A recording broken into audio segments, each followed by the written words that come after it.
ஓம் ஸ்ரீ சாய்ராம். நம் அன்பான ஷிரடி சாய்பாபா, நம் அன்பான பகவான் ஸ்ரீ சத்ய சாய்பாவிடம் நம் அனைவரின் பிரார்த்தனையும் நிறைவேற வேண்டுமென்று நான் மனதார பிரார்த்தனை செய்கிறேன்.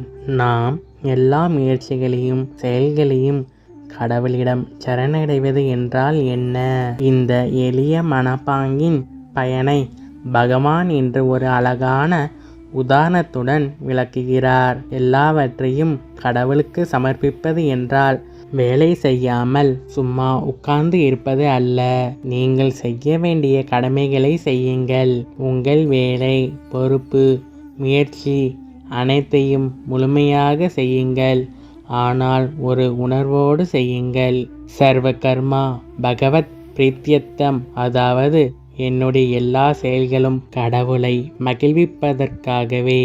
நீங்கள் செய்கின்ற செயல்களின் பலனை எதிர்பார்க்காமல் அவற்றை கடவுளுக்கு சமர்ப்பித்தால் உங்களுக்கு எது நல்லதோ அதையே கடவுள் உங்களுக்கு அளிப்பார். பகவான் ஒரு எளிய உதாரணம் கூறுகிறார். நீங்கள் ஒரு கடிதம் எழுதுகிறீர்கள்.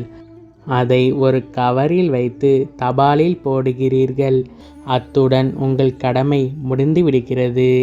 அந்த கடிதம் அமெரிக்காவாக இருந்தாலும், ஜெர்மனியாக இருந்தாலும், ஜப்பானாக இருந்தாலும் அது சென்றடையுமா இல்லையா என்று நீங்கள் கவலைப்படுவதில்லை. அதை சரியான இடத்திற்கு கொண்டு சேர்ப்பது தபால் துறையின் பொறுப்பு. அந்த கடிதம் முதலில் மும்பைக்கு போகலாம், அங்கிருந்து நியூயார்க்குக்கு போகலாம். எந்த வழியில் போனாலும் அது தன் இலக்கை கண்டிப்பாக அடையும். அதேபோல் நீங்கள் உங்கள் உலகியலான கடமைகளை அனைத்தையுமே சரியாக செய்து அவற்றை கடவுளிடம் ஒப்படைத்து விட்டால் உங்களுக்கு எந்த விதமான ஆனந்தம், எந்த அளவிலான மகிழ்ச்சி தர வேண்டும் என்பதை கடவுளை தீர்மானிப்பார். விசுவாசம், அதாவது நம்பிக்கை இல்லாத மனிதன் சுவாசம், அதாவது உயிர் சுவாசம் இல்லாத உடலை போன்றவன்.